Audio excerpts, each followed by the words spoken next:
आज LIC गिरिडीह कार्यालय के सामने अखिल भारतीय बीमा कर्मचारी संघ के कई श्रमिक संगठनों ने श्रम संहिता लागू होने के विरोध में द्वार प्रदर्शन किया। बीमा कर्मचारी संघ के सचिव धर्म प्रकाश ने कहा कि केंद्र सरकार ने 21 नवंबर 2025 को चारों श्रम संहिता अधिसूचित कर दी है। ट्रेड यूनियनों का कहना है कि ये कोड मजदूरों के बजाय कॉर्पोरेट हित में है और इससे स्थायी नौकरी की जगह कॉन्ट्रैक्ट्स पर बहाली, वेतन व सामाजिक सुरक्षा पर खतरा और फैक्ट्री बंद करना आसान हो जाएगा। BSSRU के सचिव मृदुल कांति ने कहा कि NDA सरकार बिहार चुनाव में मिली जीत से उत्साहित होकर श्रम संहिता लागू कर रही है। उन्होंने बताया कि EPF में नियोक्ता की भागीदारी को 12% से हटाकर 10% किया गया और हड़ताल करने के मजदूर अधिकारों पर रोक लगाई जा रही है। प्रदर्शन में संजय शर्मा, विजय कुमार, राजेश कुमार उपाध्यक्ष, उमानाथ झा, श्वेता, देवनाथ दास सहित कई कर्मचारी शामिल हुए। 21 नवंबर 2025 को केंद्र सरकार के द्वारा 4 लेबर कोड को इस देश में लागू किया गया है। चारों लेबर कोड है wage code 2019, industrial relation code 2020, industrial security code 2020, व्यावसायिक और कार्य सुरक्षा कोड 2020। केंद्र सरकार ने आज से 5 साल पहले ये मन बनाया कि इस देश में जो 44 लेबर लॉज हैं वो कहीं ना कहीं हमारे कॉरपोरेट के हित में नहीं है और एम्प्लॉय और लेबर के हित में है। इसे समाप्त कर दिया जाए और कॉरपोरेट हित को ध्यान में रख करके लेबर लॉज बनाया जाए और उसी को ध्यान में रख करके 4 लेबर कोड बनाया। और इस देश को समझाने का केंद्र सरकार ने प्रयास किया कि पहले जो लेबर लॉज था वो कर्मचारियों के हित में नहीं था, हम जो लेबर कोड बनाने जा रहे हैं वो कर्मचारियों के हित में होगा। लेकिन फैक्ट यही है कि जो लेबर कोड बनाया गया है वो कॉरपोरेट को, एम्प्लॉयर को, मालिकों को के हितों को ध्यान में रख करके ये लेबर कोड बनाया गया है। और आज जब इस देश में लेबर कोड लागू हो गया है तो ये मान लेना होगा कि आने वाले समय में इस देश के किसी भी सेक्टर में परमानेंट एम्प्लॉयमेंट नहीं मिलेगा, कॉन्ट्रैक्ट पे बहालियाँ होगी। इस कोड के द्वारा जो चीज़ें लागू करने का प्रयास किया जा रहा है वो ये है कि इस जो हमारा कार्य अवधि 8 घंटे का है उसे बढ़ा करके 12 घंटे किया जाए।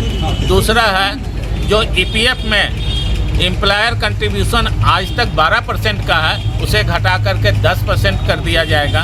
साथ ही साथ ट्रेड यूनियन के अधिकारों पर कुठाराघात किया जाएगा।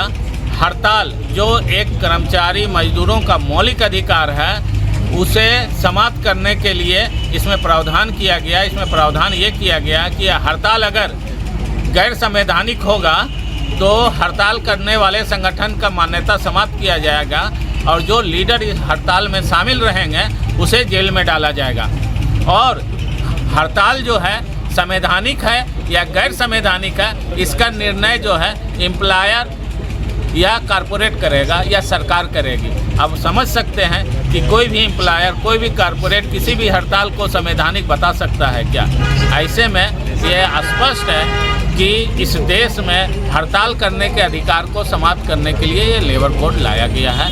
और इन चीज़ों का विरोध करने के लिए आज पूरे देश भर में तमाम ट्रेड यूनियन के द्वारा विरोध दिवस मनाया जा रहा है। इसी के परिप्रेक्ष्य में आज हम लोग गिरिडीह में ट्रेड यूनियन आज विरोध दिवस मना रहे हैं और गेट डेमोन्स्ट्रेशन। जैसा कि आप लोग जानते हैं 21 तारीख रात को लेबर कोड नोटिफिकेशन हुआ है, जो लेबर कोड 2020 में कोरोना काल में छुप के पास करा लिया था पार्लियामेंट में। उसका डर था 5 साल में लागू नहीं किया।